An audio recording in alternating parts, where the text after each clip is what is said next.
বুধবার ভেনেজুয়েলায় শক্তিশালী দুটি ভূমিকম্প আঘাত হানে। এতে প্রাণহানির পাশাপাশি ব্যাপক ক্ষয়ক্ষতি হয়। জাপানের উত্তর পূর্ব উপকূলে 6.9 মাত্রার ভূমিকম্প আঘাত হানে। যুক্তরাষ্ট্রের নর্দার্ন ক্যালিফোর্নিয়ার মেন্ডোসিনো কাউন্টিতে আঘাত হানে 5.6 মাত্রার ভূমিকম্প।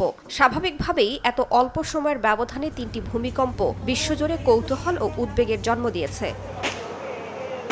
সামাজিক মাধ্যমে অনেকেই প্রশ্ন তুলেছেন, এসব ভূমিকম্প কি কোনো বৈশ্বিক ভূতাত্ত্বিক পরিবর্তনের ইঙ্গিত? তবে বিজ্ঞানীরা বলছেন, সময়ের মিল থাকলেই ঘটনাগুলোর মধ্যে সম্পর্ক আছে এমন ধারণার কোনো বৈজ্ঞানিক ভিত্তি নেই। ক্যালটেকের সিসমোলজিস্ট লুসি জোনসের মতে, হাজার হাজার কিলোমিটার দূরে অবস্থিত পৃথক ফল্ট লাইনে সংঘটিত বড় ভূমিকম্প সাধারণত একে অপরকে পরিচালিত করে না।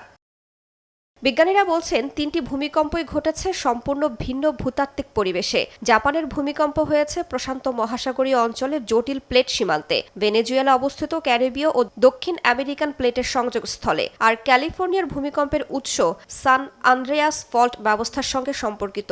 অর্থাৎ প্রতিটি ঘটনায় সঞ্চিত টেকটনিক চাপ আলাদাভাবে মুক্ত হয়েছে। তবে ঘটনাগুলোর মধ্যে একটি মিল অবশ্যই রয়েছে। তিনটেই পৃথিবীর সবচেয়ে সক্রিয় ভূমিকম্প প্রবণ অঞ্চলের অন্তর্ভুক্ত। বিশেষজ্ঞদের মতে এটি কোনো বৈশ্বিক চেইন রিয়াকশন নয়, বরং পৃথিবীর টেকটনিক প্লেটগুলোর স্বাভাবিক ও চলমান গতিশীলতারই প্রতিফলন। তাই আতঙ্ক নয়, বরং ঝুঁকিপূর্ণ অঞ্চলে দুর্যোগ প্রস্তুতি ও আগাম সতর্কতা ব্যবস্থার উপর গুরুত্ব দেওয়ার পরামর্শ দিচ্ছেন বিজ্ঞানীরা।